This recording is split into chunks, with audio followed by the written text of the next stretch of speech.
Right, gentlemen of the media, once again, welcome to the official post-match press conference of March week 23, action of the Ghana Premier League. It's Kodoko 2, Lagos Cities.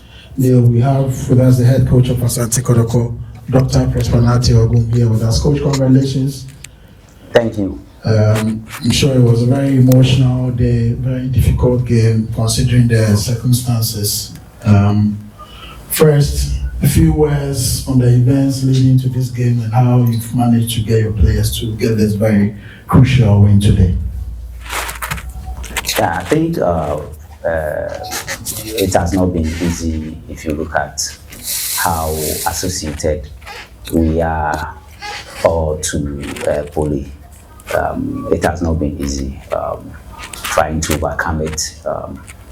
Sometimes it looks like it's a dream, but then it's a reality. Because of our attachment to him, it was very difficult to overcome. If you look at the body language of the players, it wasn't that pleasant. Or it was a sad body language that they exhibited throughout. But then what I told them was that they should minimize their watching of his videos and then reading of publications about him. Because the more you watch videos about him, the more you read publications about him, the more it looks like, no, it is not true, but then it is true. So it will be very difficult for the pain to go away. So we spoke with them, and then I'm sure they tried, but then I felt it so much today when we were doing a mini silent, and then they played that song by Osibisa. Only heaven knows where we are going. Even as I'm speaking, I can feel it. Somebody typically of him, like today, he ushered the team in. You see him do so many things which are very significant to the entertainment aspect of the team, and then the publicity of the team. So may he rest in peace, and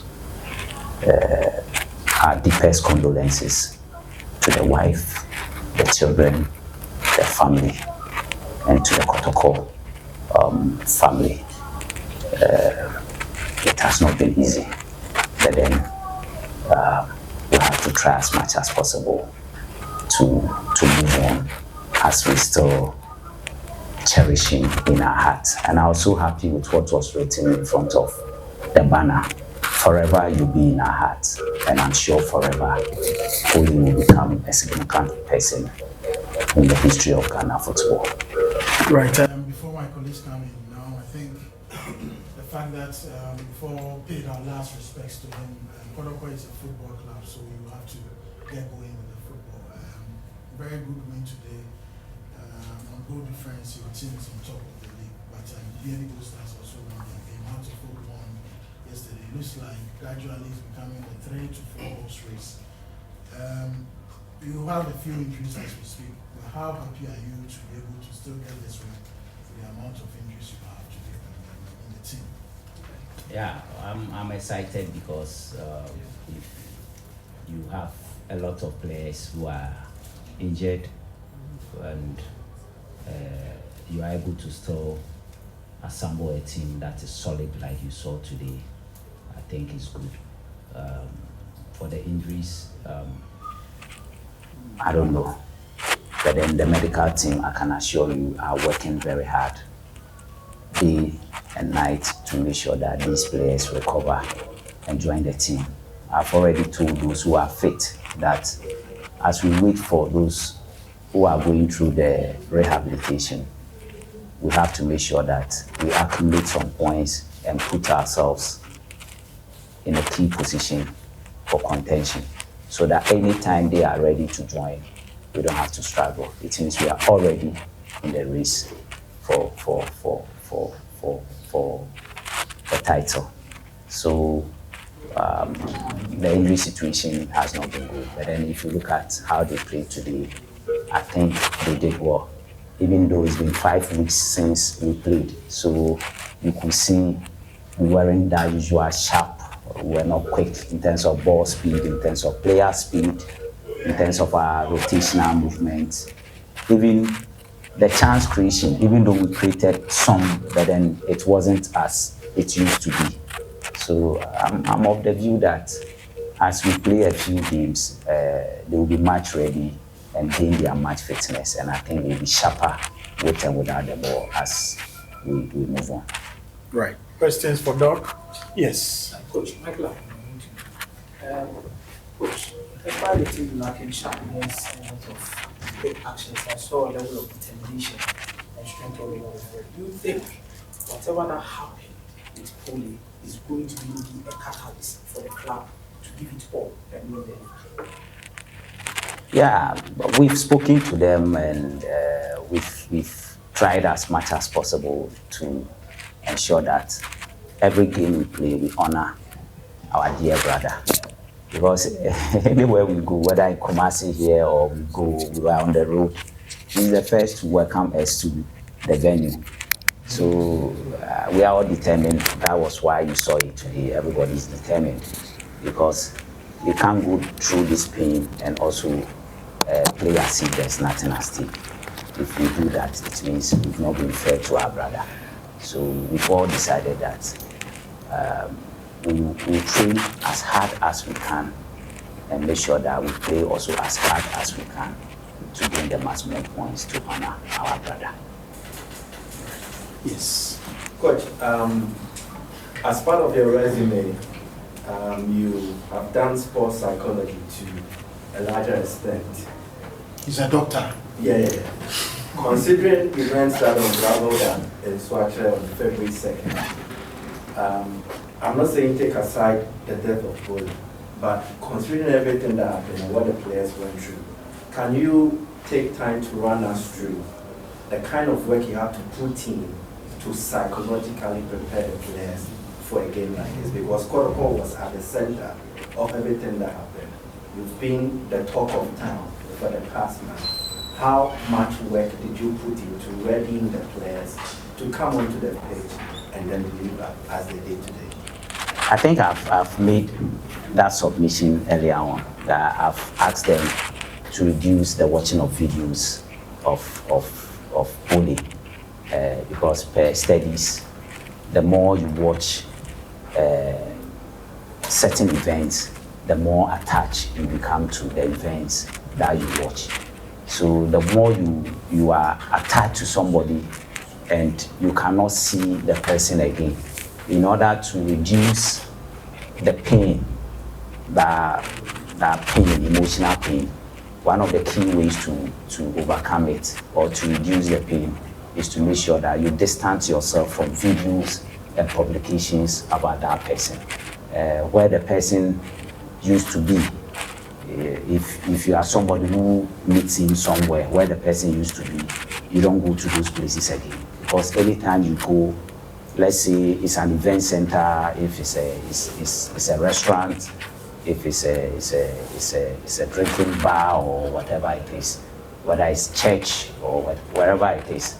I mean, places that you meet the person, you have to reduce your going to those places, because anytime you go there, you will remember him and you go through pain.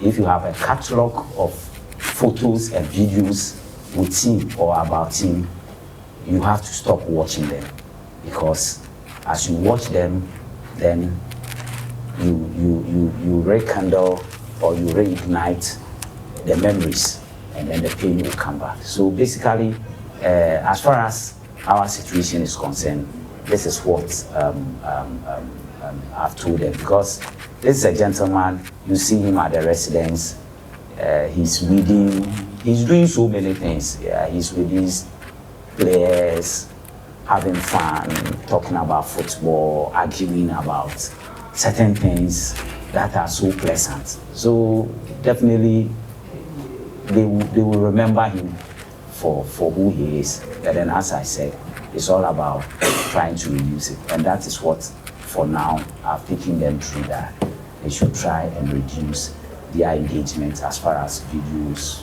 photos, and bringing up publications about him are concerned. Right. Yes. All right. Your name, media house, please. Congratulations. My name is Dennis. Thank you. Yes. You know what the team has gone through over the last period, and because for you to win the team in his honor, does this add extra responsibility to you as a team, looking at the level of grief you've gone through? And how soon can you get a team in shape for the time? Because you admit that the team is not in shape and the league is now hot race now. Yeah, we take it game by game. I mean, every game comes with its own dynamics. Whether we are playing here or whether we are playing in Kumasi or we are playing away, every game comes with its dynamics. So, to me as a coach, I'll say that we need to take it game by game. Once we are able to do that, then we can be ready for the title. So you can't win a title without taking the games game by game. To me, that's my approach. Even though the ultimate may be there, every coach in the world, the ultimate may be there. Even the World Cup, the Champions League. Every coach wants to win the World Cup, the Champions League, everything.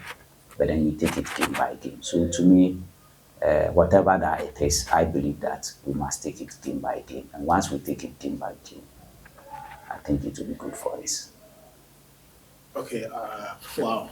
And then for the team, preparing the team, I think we have to try and intensify our training.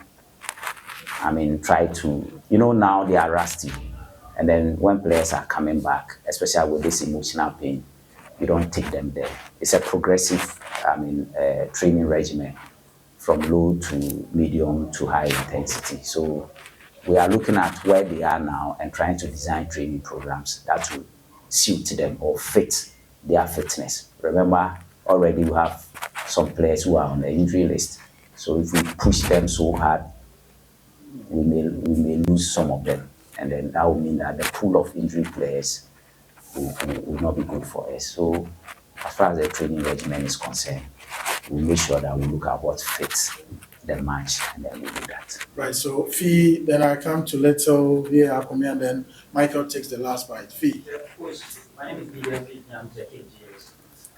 What's the update on the safe outlaw who couldn't continue the game in the second half? And also,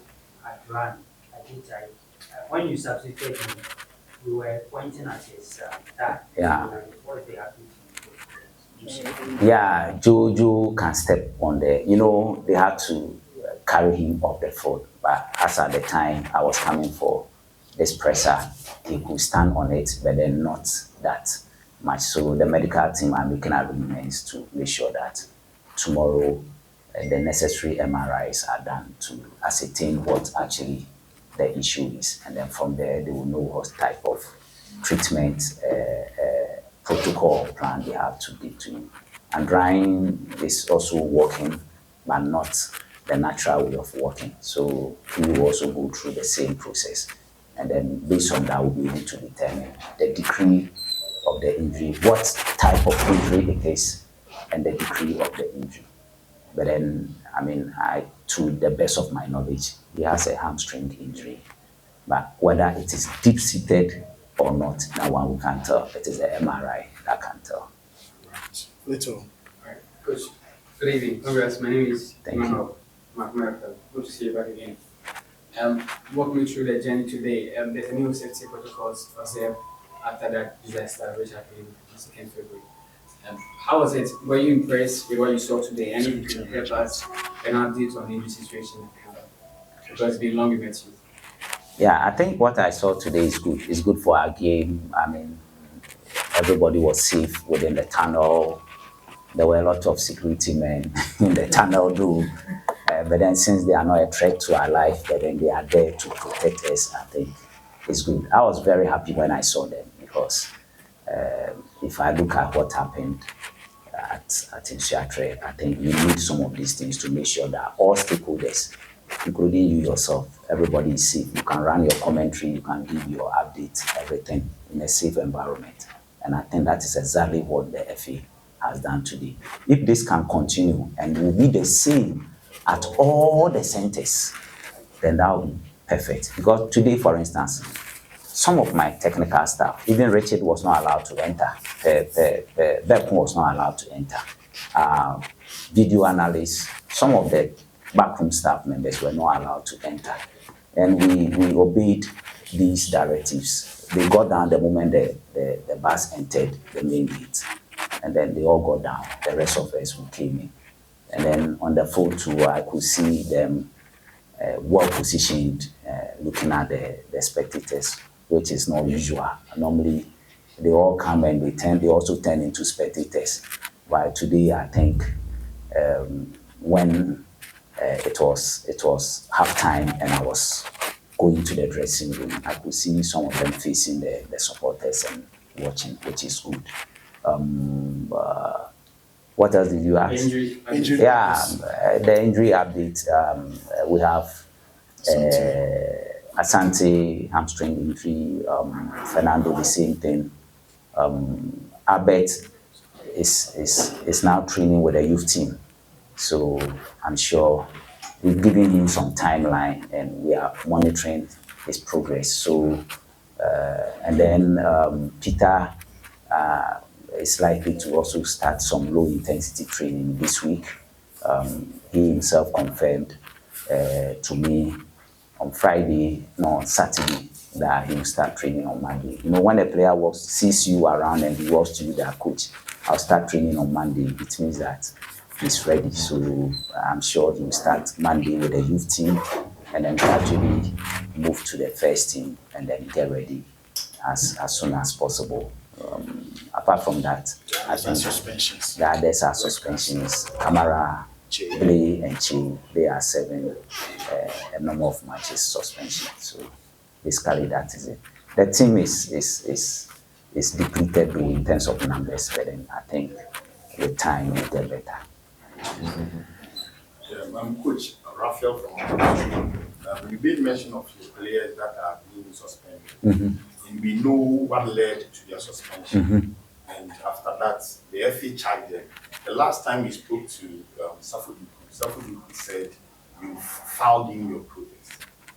How far, any update on that protest and when are we straight to Yeah, for now I cannot talk about it. That's an administrative thing, and actually I've not been updated on anything concerning it. So I'm sure they are working behind the scenes to make sure that whatever the decisions will be in the interest of both the game and Kumasi Asante Kotoko. The game is played with rules, so I'm sure we've also studied the laws, and then based on that, that's why we've done that. So let's all wait patiently and then listen to whatever they have for us.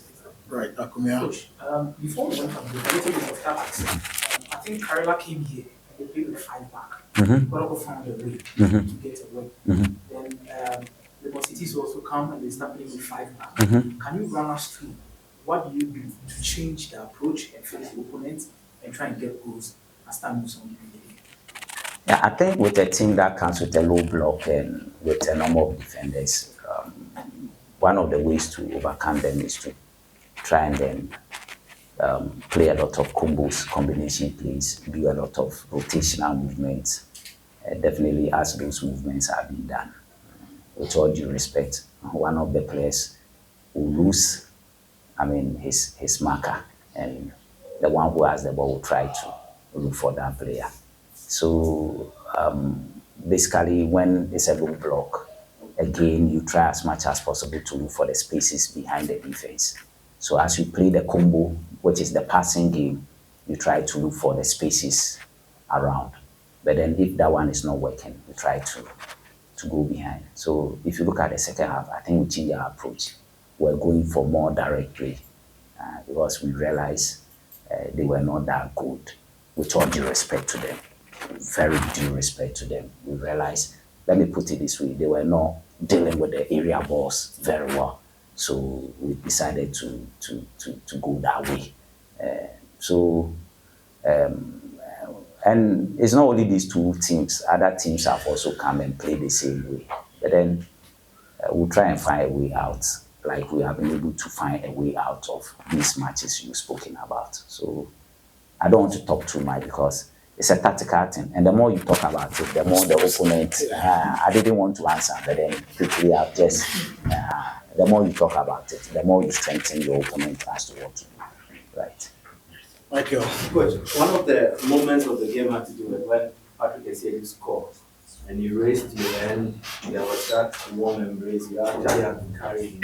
I don't know what you said to him, but I want to find out why he will make that run to you, why that embrace, and what was discussed before and even during that period. Did you watch Kotoko Ediana Adoma? Yes. When he scored, it was a photocopy of that. I mean, it wasn't a free kick. This one wasn't a free kick. But then when he scored, you saw him running to me. I have that bond with Patrick. Yes, the bond I have with Patrick goes beyond football. I mean, the way he sees me, he has so much respect for me.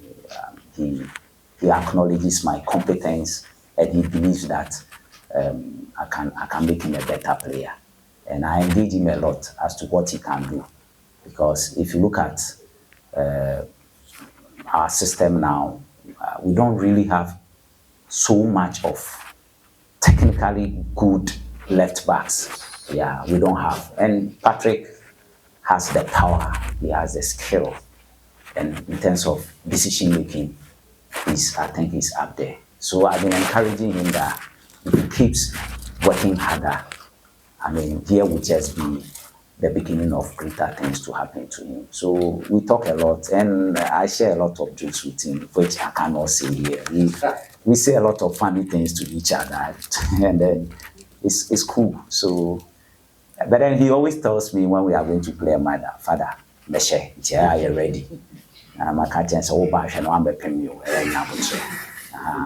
Well, Doma, he nearly brought me down. I had to be very strong. So today, when he was coming, I had to strengthen my footing on the ground so that I don't go down.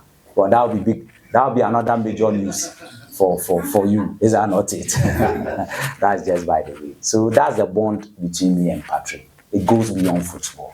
It's like uncle and nephew, father and son. That sort of a thing. Right, gentlemen. I'm surprised from some FM. Coach, this pertains to What made you say? Go on, please. This pertains to the Kotoko U team. We've seen the team coming together, having that very good play in recent times when they got formed. My question is, per your track record, we know you love bringing players from out of the blue and you make them become superstars. Now that the Kotoko Academy is working very well, and we've seen the young boys trying to get themselves onto the limelight, is there any chance that we are going to see you promote some of the boys now that some injuries are disturbing the club? Promote some of the boys that you think maybe they are ready to the senior side. Yeah, I think we've already started that. We've been doing that. Godfred, Jordan, 5 of them have had the opportunity to be in the team, travel with the team. When we won, we played 7 or 8, including when we were even losing. Some of them were with the team. And today we introduced a new person, Isaka. So far, I think the youth, the 3rd division they are playing, I think he scored. Yeah, he scored 12 goals in 7 games. I stand to be corrected though. Yeah, So, I mean, we are also looking at sending a message to them that if you do well, you have the opportunity to train with the first team. That is it. And it's a motivation. So today, like yesterday, when he came to camp, and we had our meeting in the night after dinner, I had to introduce him. And I was so surprised. These senior guys stood up and gave him an ovation. They all clapped for him. I was shocked. I had goose pimples all over me when I introduced him that we have one of the youth team players who has been asked to come and join us. They all stood up. It was a spontaneous thing. The moment I ended my statement, they all got up and clapped for him and started shaking hands with him. So it tells how welcome the first team players are with respect to the youth team players coming in. And as you said, I mean, that's one of my key weapons. I mean, developing players and bringing them to the limelight. So we make sure that we develop them for them to transition to play in the first team, or you have to transfer them. Your football, there's another component of football, which is business. So we are on. We just have to be patient. I was telling my youth team coaches and some few around the team that if we bring that mentality of win also into the youth team, then we lose everything. We shouldn't say Kotoko is win. So the youth team to play in the third division should be win. We know we are giving them everything, but it's a developmental project. For developmental projects, for developing youth players, winning is a second thing. Development is first, winning is second. And as they keep developing, then it will come. It will come together naturally, and then the wins will start coming. So we want to thank the king for having this foresight and pumping so much money and energy into it. But when you meet him, the first thing he will ask you is, how is the youth team doing? He will not even ask you on the first team, how is the youth team doing? So it tells you how important the youth team is for you. Coach, finally from me, on Wednesday, big game against Levin Weiss in the FA Cup. A win means you get another home game against True Democracy, then into the semi-finals. How crucial are these 2 games in the FA Cup? Because it's a pathway into African competition as well. Yeah, I think we've already spoken about it, and the players are aware of the importance of playing in Africa. So we are taking this game on Wednesday very seriously, and we are going to make sure that we keep them focused and make sure that we get the win to progress to the next stage. So we are ready. We are not going to underrate them. 11-wise is a very good side. Just this weekend, they won their game. So it tells you I'm following them. I'm having somebody who is scouting on them. So I know what they are doing. And to play Kotoko is a motivation for every coach, every player. So even though they may not be doing well in their Division 1 league there, but then coming to Kumasi to come and play, we would like to pull a shocker, a surprise, and we are ready for them. Right. Thank